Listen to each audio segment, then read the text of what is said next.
हाय दोस्तों, स्वागत है आपका मेरे YouTube चैनल पर। और आज हम बात करने वाले हैं what is electric circuits, what is current and what is voltage. तो आज हम इलेक्ट्रिक सर्किट्स के बेसिक कॉन्सेप्ट के बारे में जानेंगे। तो बिना समय गंवाए दोस्तों स्टार्ट करते हैं हमारा video.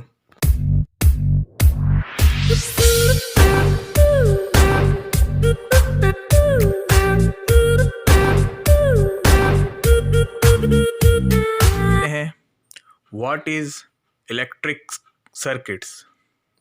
Our main aim is to transfer energy from one point to another, and for that we required an electric circuit. हमारा जो मेन एम है, हमारा जो मेन मकसद है वो एनर्जी को ट्रांसफ़र करना है एक जगह से दूसरी जगह, जिसके लिए हमको इलेक्ट्रिक सर्किट की ज़रूरत पड़ती है या रिक्वायरमेंट होती है। Next, an electrical circuit is an interconnection of electrical elements और कंपोनेंट्स। इलेक्ट्रिकल सर्किट्स जो होते हैं वो इंटरकनेक्शन होते हैं या एक साथ जुड़े हुए होते हैं, मिलकर बने हुए होते हैं। किससे? इलेक्ट्रिकल एलिमेंट से और कंपोनेंट से। इलेक्ट्रिकल एलिमेंट्स जो होते हैं दोस्तों वो हमारे register, inductor, capacitors, power supply जैसे कि वोल्टेज और करंट। करंट और वोल्टेज को समझने से पहले दोस्तों चार्ज को समझना बहुत ज़रूरी है। What is charge? It is an electrical property of the atomic particles of which metal consists of. Its unit is coulombs.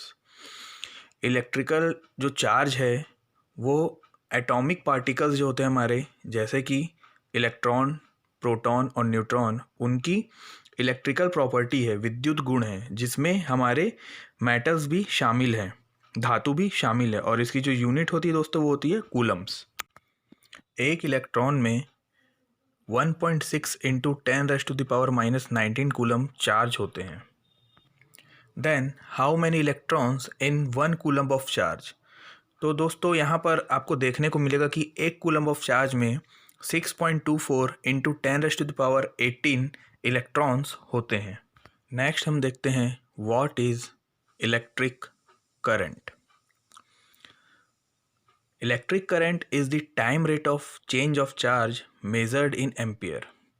किसी चार्ज को फ्लो होने में जितना समय लगता है उसी को हम इलेक्ट्रिक करंट कहते हैं। इसको मेज़र करते हैं एम्पियर में, इसकी यूनिट है एम्पियर होती है, जिसको डिनोट करते हैं कैपिटल लेटर ए से। या सिंपली हम बोल सकते हैं the flow of electron is called current. Electron के फ्लो को हम करंट कह सकते हैं। मैथ्स के रिस्पेक्ट में देखा जाए तो करंट, चार्ज और टाइम के बीच का जो रिलेशनशिप है वो एक डिफरेंशिएशन के फॉर्म में होता है with respect to time. The net movement of 1 coulomb of charge through a cross section of a conductor in 1 second produces an electric current of 1 ampere. जब किसी कंडक्टर के क्रॉस सेक्शन से 1 coulomb का charge 1 second में गुजरता है तब वह 1 एम्पियर इलेक्ट्रिक करंट को प्रोड्यूस करता है। नेक्स्ट हम देखेंगे conventional direction of current. Current का फ्लो का डायरेक्शन क्या होता है ये जानना बहुत ही ज़रूरी है दोस्तों। The direction of current flow is conventionally taken as the direction of positive charge movement. जिस डायरेक्शन में पॉजिटिव चार्ज का मूवमेंट होता है उसी डायरेक्शन में हमारा करंट क्या होता है? फ्लो होता है। या अपोजिट इसका बोला जाए तो इलेक्ट्रॉन के डायरेक्शन से जस्ट अपोजिट हमारा करंट फ्लो होता है। That is positive to negative. हमारा करंट क्या होता है? फ्लो होता है पॉजिटिव से निगेटिव की तरफ। जैसा कि यहाँ पर आपको पिक्चर में शो हो रहा है कि जो करंट का फ्लो है वो पॉजिटिव टर्मिनल से निकलकर बल्ब में होते हुए निगेटिव टर्मिनल में जा रहा है, मतलब पॉजिटिव से निगेटिव की तरफ करंट फ्लो कर रहा है। जबकि जो हमारा इलेक्ट्रॉन का फ्लो इसमें दिखाया गया है वो है निगेटिव से पॉजिटिव की तरफ। इसलिए मैंने बोला कि जो करंट का फ्लो है वो इलेक्ट्रॉन के फ्लो से जस्ट अपोजिट होता है। नेक्स्ट हम बात करेंगे टाइप्स ऑफ करंट की। करंट के कितने प्रकार होते हैं?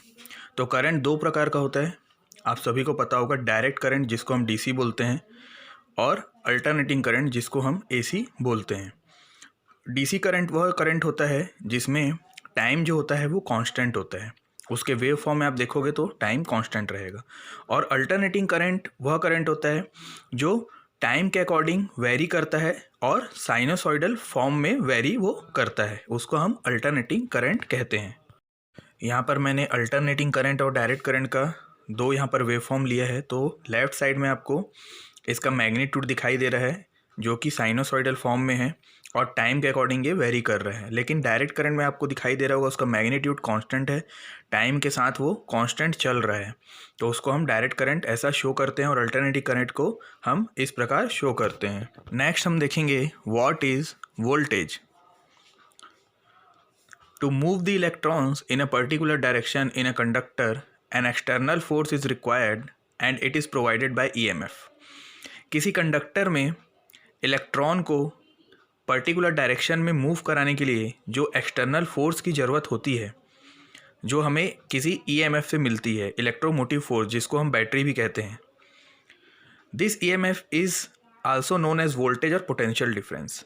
इसी ईएमएफ को हम पोटेंशियल डिफरेंस कहते हैं या फिर वोल्टेज कहते हैं। सिंपली देखा जाए तो वोल्टेज एक प्रेशर होता है या एक ऐसी फोर्स होती है जो इलेक्ट्रॉन को मूव कराने में सहायक होती है जिससे कि करंट फ्लो हो सके। तो वोल्टेज क्या है दोस्तों? एक फोर्स है या फिर प्रेशर बोल सकते हैं। नेक्स्ट हम देखेंगे कि हम वोल्टेज को पोटेंशियल डिफरेंस क्यों कहते हैं। Voltage does not exist at a point by itself. Voltage जो है वो किसी पॉइंट पे एग्जिस्ट नहीं करता है। It is always determined with respect to some other point. इसको हम with respect to other point ही क्या कर सकते हैं? ज्ञात कर सकते हैं, डिटरमाइन कर सकते हैं। जैसा कि दो पॉइंट है हमारा, पॉजिटिव और नेगेटिव, तो हम पॉजिटिव में अगर खड़े हैं तो हम निगेटिव के रिफरेंस में या रिस्पेक्ट में हम वहाँ का पोटेंशियल डिफरेंस डिटरमाइन कर सकते हैं। अगर से हम पॉजिटिव पे खड़े हैं और हमारे पास नेगेटिव नहीं है, नेगेटिव रेफरेंस नहीं है, कुछ पॉइंट नहीं है, तो हम वोल्टेज को डिटरमाइन नहीं कर सकते या पोटेंशियल डिफरेंस को कैलकुलेट नहीं कर सकते हैं। So friends, keep in mind that current is always through an element. जो करंट होता है वो एलिमेंट के जरिए ही फ्लो होता है, and that voltage is always across the element. और जो वोल्टेज होता है वो एलिमेंट में मौजूद होता है या फिर दो पॉइंट में मौजूद होता है। ये आपको नोट रखना है।